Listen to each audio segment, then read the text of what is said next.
율법은 장차 올 좋은 일의 그림자일 뿐이요 참 형상이 아니므로 해마다 늘 드리는 같은 제사로는 나오는 자들을 언제나 온전하게 할 수 없느니라. 그렇지 아니하면 섬기는 자들이 단번에 정결하게 되어 다시 죄를 깨닫는 일이 없으리니 어찌 제사 드리는 일을 그치지 아니하였으리요. 그러나 이 제사들에는 해마다 죄를 기억하게 하는 것이 있나니 이는 황소와 염소의 피가 능히 죄를 없이 하지 못함이라. 그러므로 주께서 세상에 임하실 때에 이르시되 하나님이 제사와 예물을 원하지 아니하시고 오직 나를 위하여 한 몸을 예비하셨도다. 번제와 속죄제는 기뻐하지 아니하시나니 이에 내가 말하기를 하나님이여 보시옵소서. 두루마리 책에 나를 가리켜 기록된 것 같이 하나님의 뜻을 행하러 왔나이다 하셨느니라. 위에 말씀하시기를 주께서는 제사와 예물과 번제와 속죄제는 원하지도 아니하고 기뻐하지도 아니하신다 하셨고 이는 다 율법을 따라 드리는 것이라. 그 후에 말씀하시기를 보시옵소서 내가 하나님의 뜻을 행하러 왔나이다 하셨으니 그 첫째 것을 폐하심은 둘째 것을 세우려 하심이라. 이 뜻을 따라 예수 그리스도의 몸을 단번에 들이심으로 말미암아 우리가 거룩함을 얻었노라. 오늘 하루도 주만나 묵상을 통해 인생의 구원자 되신 예수님을 깊이 만날 수 있기를 바랍니다. 오늘 본문은 이렇게 시작합니다. 율법은 장차 올 좋은 일의 그림자일 뿐이요 참 형상이 아니므로. 결국 율법은 완성품이 아니라는 것이죠. 그렇다면 율법의 한계를 극복하고 완성으로 나아가기 위해 무엇이 필요할까요? 우리가 잘 알듯이 율법의 완성되신 예수 그리스도이십니다. 오늘은 이러한 맥락을 따라 율법과 예수 그리스도가 각각 어떠한 역할을 감당하고 있으며 둘의 관계는 어떠한지 본문을 통해 살펴보도록 하겠습니다. 첫 번째로 율법은 죄를 깨닫게 하는 역할을 합니다. 본문 3절을 보면 그러나 이 제사들에는 해마다 죄를 기억하게 하는 것이 있나니 라고 말씀합니다. 앞서 살펴본 바와 같이 율법은 결코 우리를 온전하게 할 수 없습니다. 하지만 율법은 죄를 깨닫게 합니다. 우리로 하여금 죄인 된 실존에 직면하게 하죠. 로마서 5장 13절에서 바울은 이렇게 말합니다. 죄가 율법 있기 전에도 세상에 있었으나 율법이 없었을 때에는 죄를 죄로 여기지 아니하였느니라. 율법이 없었을 때는 죄가 죄인 줄 몰랐다는 것이죠. 이와 같이 율법의 존재는 매우 중요합니다. 그러므로 율법의 행위로 그의 앞에 의롭다 하심을 얻을 육체가 없나니 율법으로는 죄를 깨달음이니라.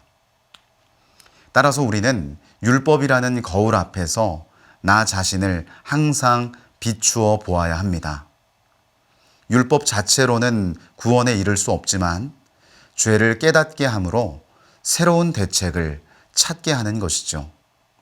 그래서 바울은 율법을 초등교사라고 말합니다. 이같이 율법이 우리를 그리스도께로 인도하는 초등교사가 되어 우리로 하여금 믿음으로 말미암아 의롭다함을 얻게 하려 함이라. 개역 한글 성경에는 초등교사를 몽학선생으로 번역했습니다.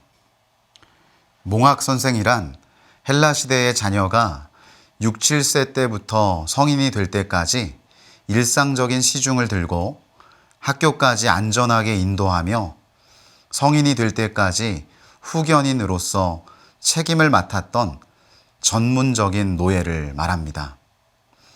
사도 바울은 이 용어를 율법에 적용시켜 율법은 복음 시대에 주님을 믿고 따를 수 있도록 초보적인 교사 역할을 감당했다고 가르쳤던 것이죠. 사랑하는 성도 여러분, 율법은 우리에게 온전한 구원을 줄 수 없습니다. 하지만 죄를 깨닫게 하면서 예수님 외에는 죄를 씻어낼 방법이 없음을 깨닫게 하는 것이죠. 언제나 말씀을 통해 내 인생의 실상을 마주하며 예수님만을 소망 삼는 그러한 은혜가 있기를 바랍니다. 두 번째로 예수님은 율법을 완성하러 오신 분입니다. 본문 9절에는 그 후에 말씀하시기를 보시옵소서 내가 하나님의 뜻을 행하러 왔나이다 하셨으니 그 첫째 것을 폐하심은 둘째 것을 세우려 하심이라 라고 말씀하십니다. 예수님은 하나님의 뜻을 행하기 위해 이 땅에 오셨습니다. 그리고 하나님의 뜻을 이루시기 위해 자신의 몸을 친히 십자가에서 제물로 드리심으로 율법의 요구를 완전히 성취하셨습니다. 그리스도는 모든 믿는 자에게 의를 이루기 위하여 율법의 마침이 되시니라. 예수님은 율법의 마침이시며 율법의 완성이십니다. 이제 그 어떤 사람이든 예수님을 믿고 영접하면 거룩한 성도로 거듭날 수 있습니다. 예수님은 우리의 허물을 완전히 제거하시고 거룩한 옷을 입혀 주셨습니다.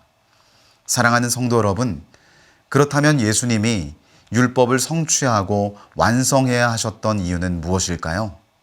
이 모든 것이 나를 향한 것임을 잊지 마십시오. 예수님은 나를 위해 율법을 완성하셔야 했습니다.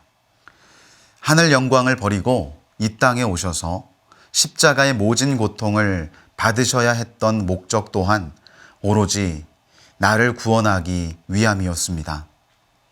예수님이 이루신 이 끈질기고도 무한한 사랑이 오늘 하루 여러분들의 삶의 원동력이 될 수 있기를 주 예수 그리스도의 이름으로 간절히 축원합니다. 기도하시겠습니다. 하나님 아버지 감사합니다. 오늘도 율법이 나의 죄를 깨닫게 한다는 사실을 가르쳐 주시니 감사합니다.